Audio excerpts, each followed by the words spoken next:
Siempre estoy en discusión por parte de los seguidores de este manga si esta serie en verdad es una obra maestra o simplemente un anime que destaca entre los demás. Y la verdad es que ya me tienen hinchados mis redondos huevos esas personas, la verdad. Matar es una elección. A mí me encanta Shingeki no Kyojin, es de las muy pocas series que sigo viendo temporada por temporada cada año y casi nunca me ha decepcionado para dejar de verla. Llevo 5 años de mi vida cada vez más emocionado y encantado con esta serie, pero ¿eso significa que Shingeki no Kyojin no tenga ni el mínimo error y que sea una serie excelente en cada cosa que se saca y se llama para su obra? Pues aquí es donde entro yo para repasar y analizar sobre las excelentes en contraparte con las mediocres cosas que ha hecho Shingeki no Kyojin a lo largo de sus temporadas. Obviamente tengo que remarcar que esto sería básicamente mi opinión y visión sobre estos buenos y malos que tiene esta serie más que nada. Y este yo lo estoy haciendo con la inspiración del momento, así que empecemos de una vez.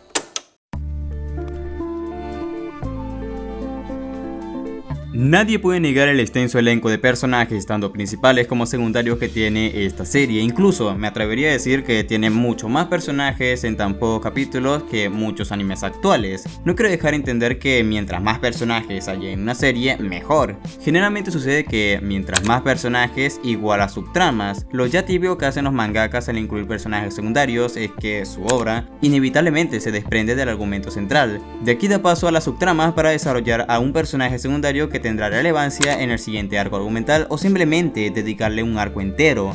En Shingeki no Kyojin casi, para no decir nunca, hemos visualizado esta situación, ya que gracias a la narrativa que tiene el concepto de Shingeki no Kyojin, no hace falta ver por ejemplo la infancia del personaje de Connie, ya que no será relevante para la continuidad de la obra. Esto no quiere decir que personajes como Levi no puedan ser aprovechados en la obra sin saber su pasado, algo excelente que la obra ha realizado en su segunda temporada y en la primera parte de la tercera, por ejemplo, es que mediante flashbacks que ocurren en determinadas situaciones de los personajes, ayudan como información para que los espectadores entiendan un poco más lo que han vivido los personajes anteriormente de una manera elegante y concreta. Personajes como Erwin Smith son de mis favoritos y que agradezco fuertemente que fue un personaje secundario con demasiada relevancia para la trama, y quiero hacer hincapié en eso de la relevancia porque es el elenco que mueve la historia principal, da coherencia a la independencia que tiene cada personaje mediante su rango militar que le permite moverse en la obra. No podemos esperar que Eren haga lo mismo que Erwin cuando estaba vivo. Un momento de silencio, por favor.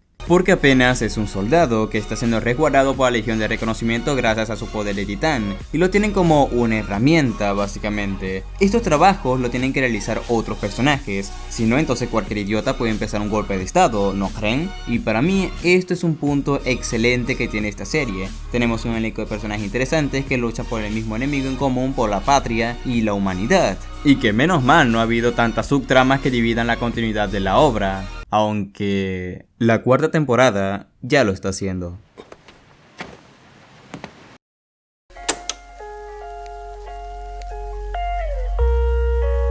Podemos tener un amplio elenco de personajes interesantes, pero que no tuvieron tiempo en desarrollarse en pantalla, y como va la serie en estos momentos, pues, en mi opinión, creo que se pudo aprovechar muchísimo mejor a los personajes que se presentaron en la serie porque tenían muchísimo potencial dentro de la trama, pero que fueron desaprovechados muriendo de una forma cruel. Ya es típico del señor Isayama, o los que quedan aún vivos no hemos tenido suficiente trasfondo de ellos, tampoco tomando en cuenta su relevancia, y es un punto muy en contra del autor, tomando en cuenta su cuidado de enfoque para la narrativa, y no lo llega a aprovechar a lo máximo. Agarramos de ejemplo el personaje de Annie y el cómo el mangaka se deshizo de ella por más de 4 temporadas. Sí, entiendo que ella está en un cristal impenetrable y que posiblemente no haya aportado casi nada a la trama, pero ¿en serio la desperdicias de ese modo tomando en cuenta que la serie ahora se centra en los invasores de Eldia? Yo personalmente no lo veo como una buena idea, la verdad. Y no solo pasa con ella, sino con un montón de personajes que no tienen desarrollo y trasfondo, aunque estén con los personajes principales.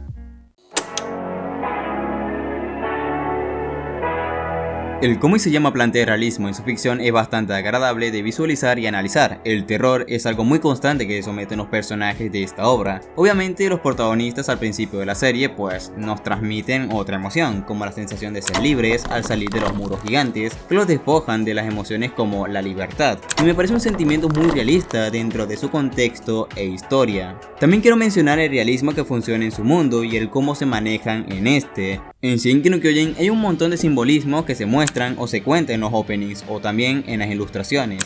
Y no me quiero referir en este momento a las mitologías nórdicas o griegas que hace referencia, que también es el punto, sino el cómo esto sustancia el contenido de la serie y el cómo forma parte de su mundo. Estoy hablando que sos una persona muy atenta para este tipo de cosas, aunque no quisiera hablar mucho sobre esto porque es un excelente punto que voy a explicar más adelante. Entonces el realismo que plantea Isayama en esta serie son las reglas que rigen su mundo, el cómo se desplaza cada personaje con los recursos que tiene en su naturaleza, en donde si te lesionas alguna parte del cuerpo ya no serás útil hasta que te recuperes. Hasta incluso los diálogos me parecen magistrales en cada personaje, donde podemos apreciar que cada persona puede ser distinto, tanto de ideología como en sus acciones. Esto atribuye información de cómo funcionan las reglas de su mundo, los titanes, y de las armas militares altamente sofisticadas que son empleadas contra ellos.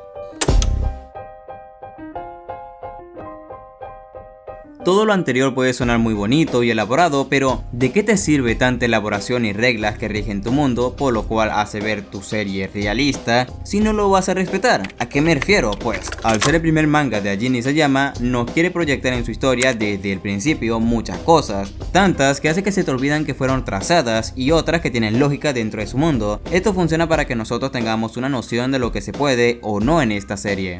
Vaya, al principio se nos da mucho a entender que si no sabes manejar tu equipo en maniobras tridimensionales estás básicamente muerto. Te tienes que cuidar de muchas cosas como el gas y de la cantidad de cuchillas que te quedan, pero esa lógica solamente aplica cuando la narrativa necesita ponernos en un estado de impacto y no cuando los protagonistas necesitan seguir vivos y avanzar.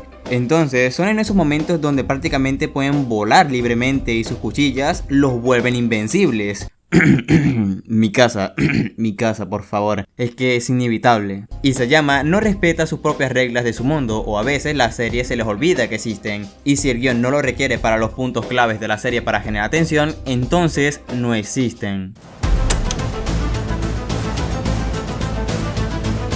Pero tranquilos, ahora se viene lo excelente que hace Isayama en su obra y es la construcción del mundo que rodea a Shingeki no Kyojin. Todos acá estamos de acuerdo con este punto. Isayama se lució completamente al crear la ambientación de esta serie con este estilo medieval pero un poco futurista llamado steampunk. Desde la primera temporada el cómo nos presenta este mundo es maravilloso y el primer capítulo es un gran ejemplo de esto, del cómo nos podemos incursionar en una historia y el conflicto que rodea a nuestros protagonistas, creando una ambientación y producción creativamente interesante, donde el contenido que tiene esta narrativa es bastante atrayente y llamativo en muchos aspectos, y eso que muy pocas series, por ejemplo Game of Thrones, han hecho que los espectadores se sientan sumergidos en su mundo como si formaran parte de este, y lo mismo está haciendo Shingeki no Kyojin de una manera interesante en cómo se expone. Hay mucho misticismo que llama la atención y este mangaka sabe muy bien cómo incluirlo en su historia, donde vemos la supervivencia de la humanidad contra una amenaza en común que lo supera en todos los aspectos. Los titanes son una razón por la cual existen los muros y cada una de estas murallas, mientras más llegas al centro, podría definir la manera en cómo vivirán las personas que estén allí, representando de la manera más fácil posible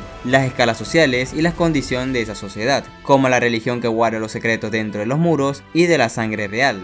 Y es interesante saber que cada lugar dentro como fuera de las murallas tiene mucha diversidad e historia. La ambientación juega un papel muy importante para los personajes, ya que podemos descubrir en cada uno de estos lugares nuevas pistas que se desarrollan en la serie y que generan nuevo contenido.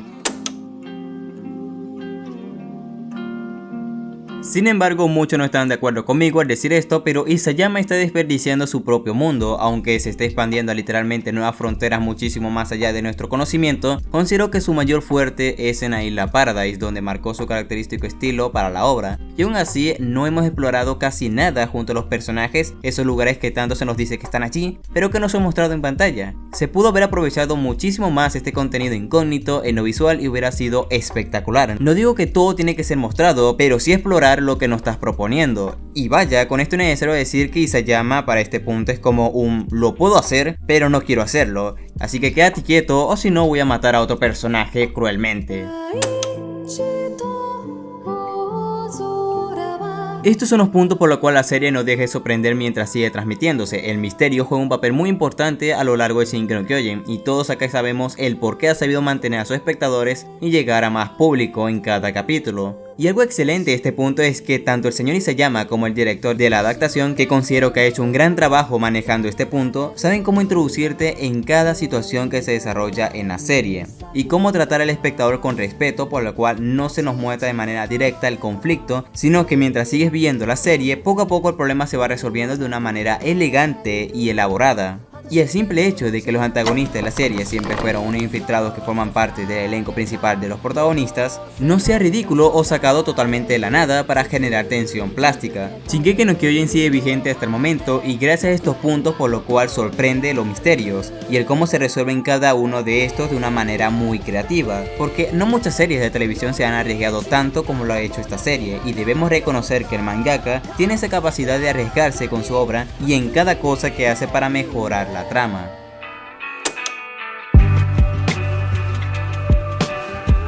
No me vayan a odiar, pero hasta lo anterior sigue teniendo sus puntos flojos, y es aquí donde hablamos de la poca importancia que le da el mangaka a la relevancia de su argumento o personajes. ¿A qué me refiero yo con esto? Pues Isayama no nos quiere tratar como unos niños que merecen una explicación directa para todo. Sabe que todos tenemos neuronas funcionando y que sabemos muy bien cómo él maneja su historia, que mediante diálogos o ilustraciones podemos desencadenar algunos nudos de la trama. El problema de esto es cuando es obvio que no todo lo tenía planeado. Es muy notable cómo Isayama es primerizo desarrollando sus historias, un primerizo muy talentoso, hay que decir.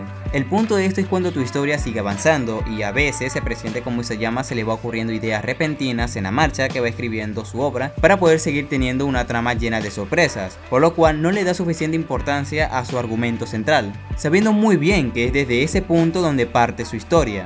Esto se nota cuando incursionas desde un concepto y llegas hasta otro que no tiene nada que ver con el significado original. Y no digo que esto sea totalmente malo, es sustancial para la trama y hace que siga un rumbo muy entretenido para el espectador. Isayama, mediante los misterios y las revelaciones, hacen que la historia siga avanzando y avanzando hasta que se sienta como si fuera otra serie distinta y se desprende de su enfoque principal. Si Bertolt siempre fue el titán colosal, entonces ¿por qué no se le dio relevancia sino hasta lo último de la serie cuando estaba destinado a morir? Sí, entiendo que ya sacaron un capítulo entero donde se dedican a mostrarnos todo lo que han tenido que pasar los antagonistas y así entender las razones por las cuales hicieron lo que hicieron en el primer capítulo del anime, pero obviamente desde el enfoque de Reiner, ya que es un personaje que por el momento está repasando un arco de personaje increíble. Pero esto me da la razón a lo que dije anteriormente, Isayama se le ocurren las cosas mientras sigue avanzando y no es totalmente malo, la verdad, pero sí se nota que no todo lo tenía planificado desde el comienzo. Entonces hay diálogos que después no tienen importancia alguna para la continuidad de la historia y etcétera.